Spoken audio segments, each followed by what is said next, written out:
peut-être vous proposer une lecture. Allons-y. Je ne sais pas, peut-être en montant au Tibet. Il déambule sur les toits du Tchokan. Bastien explique à Rose le symbolisme des sculptures dont la chaudronnerie étincelle où que le regard porte. Tom se fait prendre en photo devant une tête de mort dorée, étrangement sertie dans la chaux brune d'un badigeon. Avec Rose, il s'amuse à faire tourner à toute vitesse les grands moulins à prière en cuivre repoussé. Tous deux rient, s'accoudent épaule contre épaule sur les garde-corps pour admirer le potala. Sous la paupière de bois sombre des galeries, ils sont la pupille d'un œil mi-clos sur la dilatation du ciel. Redescendant, la foule les happe. Celle de pèlerins massés dans la grande cour intérieure du sanctuaire. Tous ces gens attendent pour se présenter devant un lama à bonnet jaune qui siège à distance au-dessus des têtes, sous un portique tendu de soie brodée. Il tient un objet dans la main droite, une sorte de gourdin emmailloté d'étoffe dont il se sert pour asséner un léger coup sur la nuque de ceux qui se courbent devant lui. Bastien explique qu'il s'agit d'un bodhisattva, un Bouddha vivant, dont la bénédiction équivaut à nos indulgences chrétiennes et fait l'économie de quelques réincarnations malencontreuses. Tom voudrait bien essayer, histoire d'éviter la renaissance en blatte orientale qui semble promise, affirme-t-il, à ses excès. Rose rechigne, un peu effrayée par la masse des bergers trapus, emmitouflés dans leur peau de bête, mais Bastien entraîne le jeune homme dans la queue. Lorsque les Tibétains voient qu'ils ont affaire à des étrangers, ils s'effacent aimablement pour les laisser passer. En quelques minutes, ils arrivent devant le bonnet jaune. L'idole leur sourit comme à tous les autres. Son visage a l'onction de cire d'une sérénité non feinte. L'homme est ailleurs, dans un monde où la souffrance n'est pour jamais qu'un mot sans contenu. En s'approchant, Tom distingue mieux le sceptre du lama. C'est un fémur humain où quelques lambeaux de viande séchée adhèrent encore.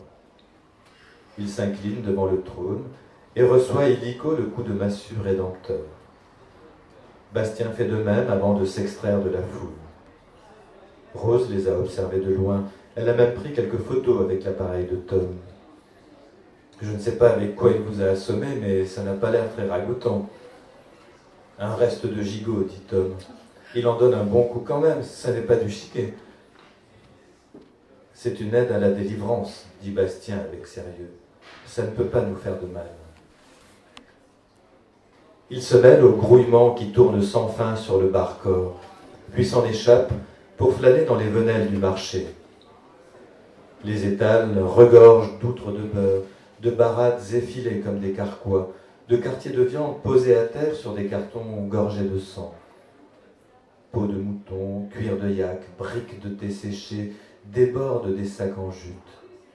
Dans les odeurs de tourbe et de beurre rance, un arracheur de dents chinois exerce son métier sur un apache, torsade amarante dans les cheveux, qui repousse la fraise pour mieux tirer sur son mégot. La tête enfouie dans une toque de fourrure géante, à croire qu'il a 3 renards vivants entortillés sur le crâne, un Tibétain parcheminé vend sa camelote de faux jade. Ici, des petites pommes enrobées de caramel rouge, là, des colliers de fromage en rondelles, durs comme de la pierre. Les sourds mugissements d'un groupe de moines avec cloches et tambourins à boules fouettantes dominent cette cohue. Plusieurs fois, Tom s'est fait mettre la main aux fesses par de belles Tibétaines, sous le regard amusé des mâles qui les suivent. « Vous n'avez pas envie d'essayer ?» demande Rose. « Je suis sûr que vous les embarquez comme vous voulez. »« Trop peur de les décevoir, » répond Tom, cabot mais sincère. « Tu as vu ce qu'elles ont comme bonhomme ? Je ne fais pas le point. » Il les emmène ensuite dans une ruelle où l'on peut manger des petites brochettes de viande. Rose en a tellement assez de se nourrir de biscuits qu'elle se laisse convaincre malgré l'absence d'hygiène manifeste. C'est le ventre plein qu'ils débouchent dans la cour d'un caravansérail. Bâtés de vieilles couvertures et de baluchons, 3 yaks chevelus tirent placidement sur leur longe. Les galeries de bois ont perdu leur revêtement de peinture.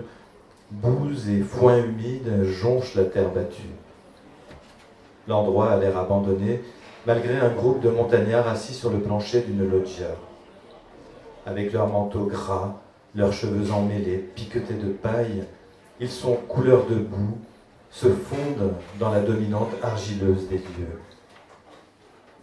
Une vieille femme a un sein à l'air, tout marron, bombé mais de traviole. Son nourrisson mâche un bout de viande, debout à côté d'elle.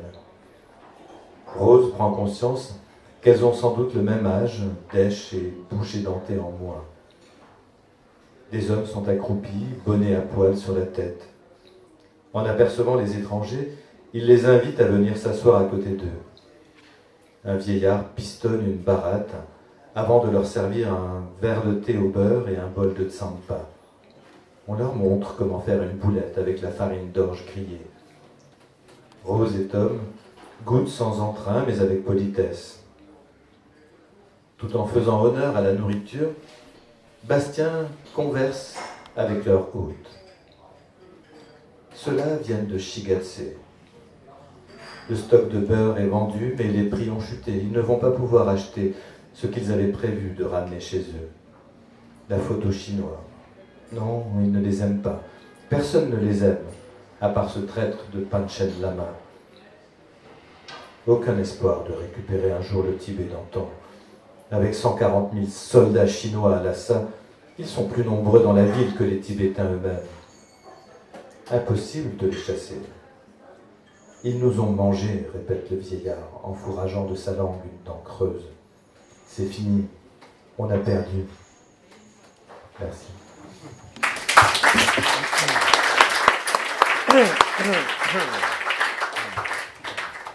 Merci beaucoup Jean-Marie Place de Ramblès pour ces moments partagés, ces lectures. Merci à vous tous.